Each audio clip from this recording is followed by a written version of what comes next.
নমস্কার। বড় খবর, যুদ্ধের খবর দিতে বাংলার প্রাইম টাইমে আজ আমি ময়ূক রঞ্জন ঘোষ রয়েছে এবং আমার সাথে রয়েছে সমাদৃতা মুখার্জি।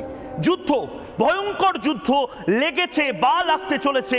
তৃতীয় বিশ্বযুদ্ধে পরিণত হলে এই যে যুদ্ধ ইসরায়েল এবং ইরানের মধ্যে এই মুহূর্তে যে আজ আমরা পাচ্ছি, সেই যুদ্ধ যদি ভয়ঙ্করতম জায়গায় পৌঁছায় কেউ বাঁচব না। ইসরায়েল যদি না বাঁচে ইরান বাঁচবে না, ইরান ইসরায়েল যদি না বাঁচে ভারতে তার আঁচ পড়বে এবং তার জন্য গোটা পৃথিবী হয়তো তছনছ হয়ে যেতে পারে। দিনে দুবার ব্যবহার করো স্টপেজ ক্রিম আর নিজেকে রাখো এভারগ্রিন কেয়াশেক আরোমা থেরাপি স্টপেজ ক্রিম আর খুঁজে পাও নতুন আমিকে পারে এবং তার প্রত্যেকটা আপডেট আজ আমি এবং সমাদৃতা আপনাদেরকে দেব। সমাদৃতা বিস্তারিত এবার জানাবে।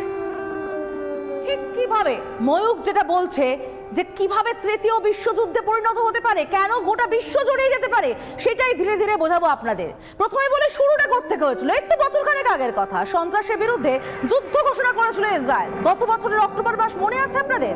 ইসরায়েলি নাগরিকদের অপহরণ করে হামাস। কি ভয়ঙ্কর সেই ছবি আমরা দেখিয়েছিলাম, কি ভয়ঙ্কর কান্না আমরা দেখিয়েছিলাম। তারপরেই গাজায় অভিযান শুরু করে ইসরায়েলি সেনা। সন্ত্রাসের বিরুদ্ধে অল আউট যুদ্ধ ঘোষণা করেন বেঞ্জামিন নেতানিয়াহু। 3H অর্থাৎ হিজবুল্লাহ, হুথি, হামাস, তিন জঙ্গি গোষ্ঠীকে টার্গেট করে ইসরায়েল। 27 সেপ্টেম্বর হিজবুল্লাহ প্রধান নাসরাল্লাহকে নিকেশ করে ইসরায়েল, আর তারপরে ইরানের ড্রোন হামলা। ইসরায়েল কিন্তু ইরানের বিরুদ্ধে যুদ্ধ ঘোষণা করেনি, করেছে জঙ্গি গোষ্ঠীর বিরুদ্ধে।